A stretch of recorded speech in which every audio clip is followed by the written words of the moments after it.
అమలాపురంలో మాజీ మంత్రి మెట్ల సత్యనారాయణ అంత్యక్రియలు పూర్తయ్యాయి. అమలాపురంలోని కిమ్స్ వైద్య కళాశాల వద్ద ఏర్పాటు చేసిన ప్రత్యేక స్థలంలో అంత్యక్రియలు జరిగాయి. ముఖ్యమంత్రి చంద్రబాబు సహా పలువురు నేతలు, అభిమానులు మెట్లకు కడసారి వీడ్కోలు పలికారు.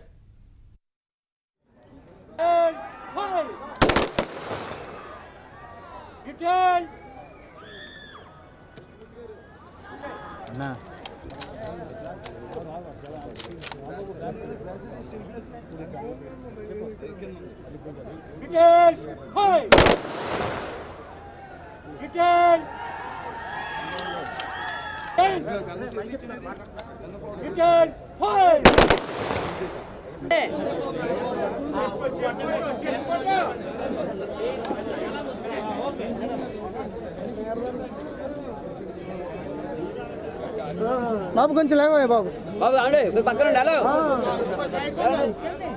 ఏమండి కొంచెం పక్కకి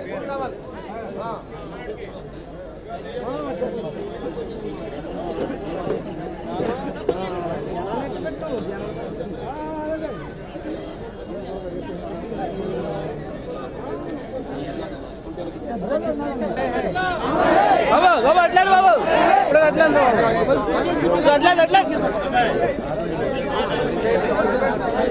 ఇలా ఇలా ఇలా ఇలా వచ్చేస్తున్నది అంటే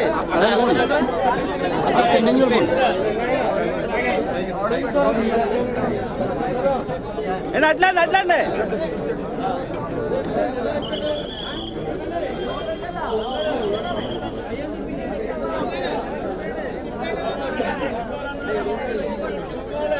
అట్లే కలవాలి.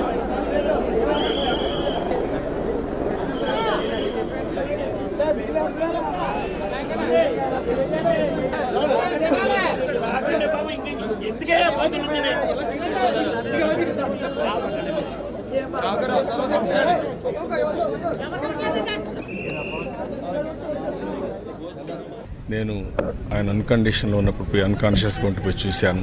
చాలా బాధ కలిగింది. ఏదేమైనా ఒకసారి విధిని మనం కాదనలేవు. కానీ ఆయనకంటూ తన యొక్క ప్రత్యేకత, ఒక విధంగా చెప్పాలంటే కొన్ని ఆశయాల కోసం పనిచేశారు. అలాంటి వ్యక్తి మరణం పట్ల నా ప్రగాఢ సానుభూతి తెలియజేసుకుంటూ, అదే మాదిరిగా వారి కుటుంబ సభ్యులకు నా ప్రగాఢ సానుభూతి తెలియజేస్తూ, ఆయన ఆత్మకు శాంతి కలగాలని భగవంతుని మనస్ఫూర్తిగా ప్రార్థిస్తూ, ఆయన ఏ ఆశయాల కోసం అయితే పనిచేశారో ఆ ఆశయాల కోసం నిరంతరం తెలుగుదేశం పార్టీ పనిచేస్తుంది.